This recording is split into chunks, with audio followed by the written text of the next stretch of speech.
प्यारे दोस्तों, आज का हमारा टॉपिक है पोषण। तो पोषण की परिभाषा क्या होती है? जैविक क्रियाओं के समायोजन के लिए आवश्यक पोषक तत्वों का अंतःग्रहण ही पोषण कहलाता है। पोषण को हम मुख्य रूप से दो भागों में बांटते हैं। पहला स्वपोषण, दूसरा परपोषण। स्वपोषण वे जीव जो अपना खाना स्वयं बना सकते हैं, स्वपोषण के अंतर्गत आते हैं। और वे जीव जो अपना खाना स्वयं नहीं बना सकते, परपोषण। अब स्वपोषण के कुछ उदाहरण जैसे यूग्लिना, वॉलवॉक्स, क्लेमाइडोमोनास। परपोषण के कुछ उदाहरण जैसे परजीवी, मृतोपजीवी, कीटभक्षी। तो परजीवी को जान लेते हैं। जो दूसरे जीवों पर निर्भर होते हैं वो परजीवी कहलाते हैं। जैसे अमरबेल, वो अपना खाना स्वयं नहीं बनाती है और दूसरे पेड़ पौधों पर निर्भर रहती है। मृतोपजीवी जो मृत जीव जंतुओं के शरीर पर अपना निवास करते हैं या अपना भोजन प्राप्त करते हैं, मृतोपजीवी कहलाते हैं। जैसे कवक। कीटभक्षी जो कीटों का भक्षण करके भोजन प्राप्त करते हैं, कीटभक्षी कहलाते हैं। जैसे घटपर्णी। अब हमारा पॉइंट है भोजन और उसके साथ भोजन के अवयव। तो भोजन हमारी शारीरिक क्रियाओं के लिए, हमारी शरीर की मरम्मत के लिए, हमारी शरीर के लिए ऊर्जा प्रदान करने के लिए अति आवश्यक है। इस भोजन के अंदर जो अवयव होते हैं उसमें पहला है कार्बोहाइड्रेट, दूसरा है वसा, तीसरा प्रोटीन, चौथा खनिज लवण, पांचवा विटामिन, छठा जल और सातवां रफेज। उनमें सबसे पहला हमारा पॉइंट है कार्बोहाइड्रेट। तो कार्बोहाइड्रेट हमारे शरीर को ऊर्जा प्रदान करने के लिए सबसे महत्वपूर्ण स्रोत है। तो इसके स्रोत के बारे में जान लेते हैं। आखिर कार्बोहाइड्रेट हमें किससे प्राप्त होता है? तो आलू, चावल और जो हम गेहूँ खाते हैं उससे हमें कार्बोहाइड्रेट मिलता है। कार्बोहाइड्रेट से हमें जो हमारे शरीर के लिए आवश्यक ऊर्जा होती है उससे 60 से 80% तक जो ऊर्जा होती है हमें कार्बोहाइड्रेट से प्राप्त होती है। कार्बोहाइड्रेट में कार्बन और हाइड्रोजन ऑक्सीजन का एक निश्चित अनुपात होता है, जो होता है 1:2:1 के अनुपात में। अब प्रश्न पूछा जाता है एग्जाम में कि कार्बोहाइड्रेट में कार्बन, हाइड्रोजन और ऑक्सीजन किस अनुपात में मिले होते हैं, तो आप आसानी से बता सकते हो कि 1:2:1 के अनुपात में कार्बन, हाइड्रोजन और ऑक्सीजन कार्बोहाइड्रेट में प्रेजेंट होते हैं। अब कार्बोहाइड्रेट के प्रकार के बारे में जानते हैं। तो कार्बोहाइड्रेट मुख्य रूप से 3 प्रकार के होते हैं। पहला मोनोसैकेराइड, दूसरा डाइसैकेराइड, तीसरा पॉलीसैकेराइड। मोनोसैकेराइड इसमें शर्करा का केवल एक ही अणु होता है और ये एक सरल कार्बोहाइड्रेट होता है। इससे हमें तुरंत ऊर्जा प्राप्त हो जाती है। इसके कुछ उदाहरण जैसे फ्रक्टोज, ग्लूकोज और ग्लैक्टोज। तो ग्लूकोज और ग्लैक्टोज में जो फ्रक्टोज होता है ये हमें फलों के रसों से प्राप्त होने वाला कार्बोहाइड्रेट है। गैलेक्टोज जब हमारे शरीर में जो कार्बोहाइड्रेट होता है यानी कि ग्लूकोज होता है उसकी मात्रा बढ़ जाती है तो हमारा जो लीवर होता है वो गैलेक्टोज के रूप में स्टोर कर देता है ग्लूकोज को। उसके बाद हमारा दूसरा पॉइंट है डाइसैकेराइड। तो इसमें जो कार्बोहाइड्रेट होता है, मोनोसैकेराइड की 2 शर्कराएँ इसमें मिली होती हैं। इसके उदाहरण जैसे सुक्रोज, माल्टोज और लैक्टोज। इसके अलावा हमारा तीसरा पॉइंट है पॉलीसैकेराइड। पॉलीसैकेराइड इसमें मोनोसैकेराइड की बहुत सारी इकाइयाँ मिलकर जुड़ी होती हैं जो पॉलीसैकेराइड का निर्माण करती हैं। पॉलीसैकेराइड जो होता है वो मोनोसैकेराइड की इकाइयों को ग्लाइकोसाइटिक बॉन्ड द्वारा जोड़ कर रखता है। यानी कि ग्लाइकोसाइटिक बॉन्ड किस में प्रेजेंट होता है? तो आप बताओगे पॉलीसैकेराइड में जो मोनोसैकेराइड्स होती हैं वो ग्लाइकोसाइटिक बॉन्ड द्वारा जुड़ी होती हैं। तो इसमें आपने जाना कि इसके कुछ उदाहरण जैसे सेलुलोज, स्टार्च, ग्लाइकोजन, काइटिन, ये सारे के सारे उदाहरण हैं वो पॉलीसैकेराइड के हैं। अब नेक्स्ट पॉइंट है हमारा वसा। तो आप जानते हो कि जो हमें वसा मिलती है वो 2 प्रकार से हमें मिल जाती है। एक जंतु द्वारा एक जंतु द्वारा मिलती है और एक प्लांट यानी कि पेड़ पौधों द्वारा हमें प्राप्त हो जाती है। तो जंतु द्वारा जो वसा प्राप्त होती है उसमें घी आपका जंतु द्वारा प्राप्त वसा है, और प्लांट पौधों द्वारा प्राप्त वसा आप जानते हो, तेल सरसों का हो गया, कोकोनट ऑयल, ये सारे के सारे तेल जो होते हैं वो हमें प्लांट द्वारा प्राप्त हो जाते हैं। उसके अलावा नेक्स्ट पॉइंट है हमारा प्रोटीन। तो हमारे भोजन का मुख्य अवयव प्रोटीन है। ये प्रोटीन हमारे शरीर के लिए अति आवश्यक तत्वों में से एक है। प्रोटीन की कमी से आप जानते हो कि मैरस्मस रोग भी हो जाता है, क्वाशरकोर रोग भी हो जाता है। और आखिर ये प्रोटीन हमारे लिए इतना ज़रूरी क्यों है कि हमारे शरीर में जो सेल्स होती हैं उनको निर्मित करने में प्रोटीन महत्वपूर्ण भूमिका निभाता है। कुछ प्रोटीन ऐसी होती हैं जो हमारी पेशियाँ होती हैं उनके संकुचन और चलन के लिए उत्तरदायी होती हैं। पहली प्रोटीन है मायोसिन, दूसरी प्रोटीन है एक्टिन। तो पूछा जा सकता है कि पेशी संकुचन और चलन के लिए प्रयुक्त होने वाली प्रोटीन का नाम बताओ, तो आप आसानी से बता सकते हो कि मायोसिन और एक्टिन। नेक्स्ट पॉइंट है हमारा खनिज लवण। ये भी हमारे शरीर के लिए अति आवश्यक है। आपसे एक नॉर्मल प्रश्न पूछा जा सकता है कि हमारे शरीर का कितने प्रतिशत भाग खनिज लवणों द्वारा निर्मित है, तो आप बताएंगे कि 6.1% जो भाग है हमारे शरीर का वो खनिज लवणों द्वारा निर्मित है। इसमें जो खनिज लवण होते हैं उनको दो कैटेगरी में बांटा गया है, एक बृहत पोषक और एक सूक्ष्मतम पोषक। तो बृहत में मतलब जो ज़्यादा मात्रा में हमारे शरीर के लिए आवश्यक होते हैं उनके बारे में जान लेते हैं। तो जैसे कैल्शियम, फॉस्फोरस, गंधक, सोडियम, क्लोरीन, मैग्नीशियम, ये जो तत्व खनिज लवण हैं ये हमारे शरीर के लिए अधिक मात्रा में इनकी आवश्यकता होती है। और दूसरे हैं सूक्ष्म मात्रिक, मतलब जिनकी मात्रा हमें कम से कम चाहिए होती है लेकिन आवश्यक वो भी होते हैं। इसमें जैसे आयोडीन, लोहा, कोबाल्ट, फ्लोरीन, मोलिब्डेनम और सेलेनियम। तो इसमें से बहुत सारी आप जानते हो कि इन तत्वों की कमी से बीमारियां हो जाती हैं। जैसे लोहे की कमी से हमारे शरीर में रक्ताल्पता यानी कि एनीमिया हो जाती है, खून की कमी हो जाती है। कैल्शियम की कमी से शरीर में रिकेट्स रोग हो जाता है। आयोडीन की कमी से खंगा रोग हो जाता है। और फॉस्फोरस की कमी से शरीर में हड्डियों की दुर्बलता हो जाती है। फॉस्फोरस आप जानते हो कि जो हमारी शरीर की जो हड्डियां होती हैं उनमें फॉस्फोरस जो है वो उनकी कठोरता प्रदान करने के लिए ज़रूरी होता है। उसके बाद नेक्स्ट हमारा पॉइंट है विटामिन। तो आप विटामिन के बारे में जानते होंगे कि हमारे लिए जो विटामिन होती हैं वो दो प्रकार की होती हैं, एक जल में घुलनशील होती हैं, और एक वसा में घुलनशील होती हैं। वसा में घुलनशील, तो जल और वसा दोनों के बारे में जान लेते हैं। तो जल में घुलनशील आप जानते हो बी और सी, ये केवल दो विटामिन ऐसी हैं जो जल में घुलनशील होती हैं। और वसा में घुलनशील विटामिन होती है ए, डी, ई, के। ये विटामिन जो हैं चार, ये वसा में घुलनशील विटामिन है। तो जल और वसा में जो घुलनशील विटामिन है उनके बारे में जान लिए। अब जानते हैं कि ये जो विटामिन हैं ये सबसे पहले इसकी खोज किसने की, तो ये N.I. लूनिन साइंटिस्ट थे। उन्होंने 1881 में विटामिन की खोज की थी और इसका नामकरण 1912 में फंक द्वारा दिया गया था। तो सबसे पहले आप जान लेते हैं विटामिन ए। तो विटामिन ए का केमिकल नेम होता है रेटिनॉल, और इससे जो रोग हो सकता है इसकी कमी से वो है जीरोफ्थैल्मिया या रतौंधी। जीरोफ्थैल्मिया और रतौंधी ये दो रोग हैं जो विटामिन ए की कमी से हो सकते हैं। दूसरा हमारा विटामिन है विटामिन डी, इसे हम कैल्सीफेरॉल बोलते हैं। इसकी कमी से रिकेट्स या ऑस्टोमलेशिया हो जाता है।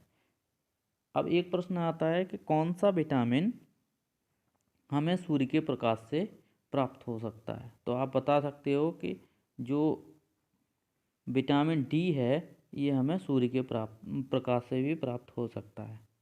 विटामिन ए, इसके बारे में और जान लेते हैं। कोई भी टीकाकरण किया जा सकता है, टीकाकरण किया जाता है, उसमें विटामिन ए का यूज हम कर सकते हैं। तो किसी भी टीका में उपयोग में लाने वाले विटामिन का नाम बताओ, प्रश्न कोई पूछे, पेपर में आ जाता है तो आप आसानी से आंसर दे सकते हो कि विटामिन ए। अब नेक्स्ट विटामिन है विटामिन ई। तो आप जानते हो विटामिन ई है, इसका केमिकल नेम टोकोफेरॉल है। इसकी कमी से अंगघात हो सकता है, इसे हम सौंदर्य विटामिन भी कहते हैं। नेक्स्ट है विटामिन के। तो जो विटामिन के है, इसको फ्लोक्विनोन कहते हैं। इसकी कमी से हेमरेज, रुधिर स्राव, यानी कि विटामिन के की कमी होने से हमारे शरीर में जो अगर चोट लग जाए तो उस शरीर से बहने वाला रक्त है, उसका थक्का जमने में समय लग सकता है या नहीं जमता है। तो इसके लिए समझ लेना चाहिए कि विटामिन के की कमी है, और ये हमारी शरीर में, हमारी आंतों में बैक्टीरियाओं द्वारा बना दिया जाता है। उसके बाद है विटामिन बी 1। विटामिन बी 1 को थायमिन कहते हैं। इसकी कमी से बेरी रोग हो जाता है। उसके बाद है विटामिन बी 2, इसको राइबोफ्लेविन कहते हैं।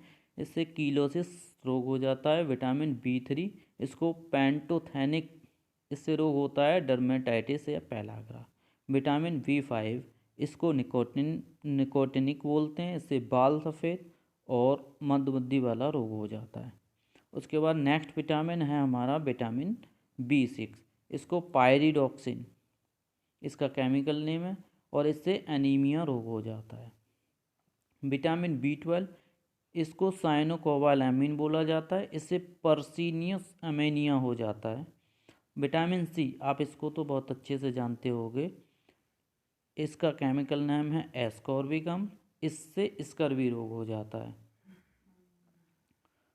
ये विटामिन सी है, वो हमारे शरीर की प्रतिरोधन क्षमता बढ़ाने के लिए भी बहुत आवश्यक विटामिन है। विटामिन एच, इसको केमिकल नेम इसका बायोटिन होता है। इसकी कमी से बालों का झड़ना।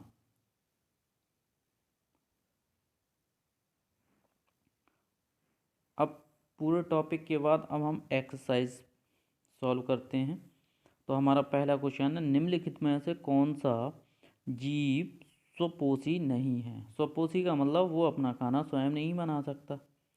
तो इनमें से देख लेते हैं, कवक, क्लेमाइडोमोनास, यूग्लिना, नीम। तो ये यूग्लिना भी अपना खाना बना सकता है, नीम भी बना सकता है, क्लेमाइडोमोनास भी बना सकता है, हमने पहले ही चर्चा की है इसके बारे में। लेकिन कवक अपना खाना स्वयं नहीं बना सकता, क्योंकि ये एक मृतोपजीवी पौधे के अंतर्गत आता है। नेक्स्ट क्वेश्चन है, मनुष्य है एक स्वपोषी जीव, परजीवी, परपोषी जीव, उत्पादक। तो कुछ टर्म इसमें से डिफाइन करते हैं। जैसे स्वपोषी, वे जीव जो अपना खाना स्वयं बनाते हैं।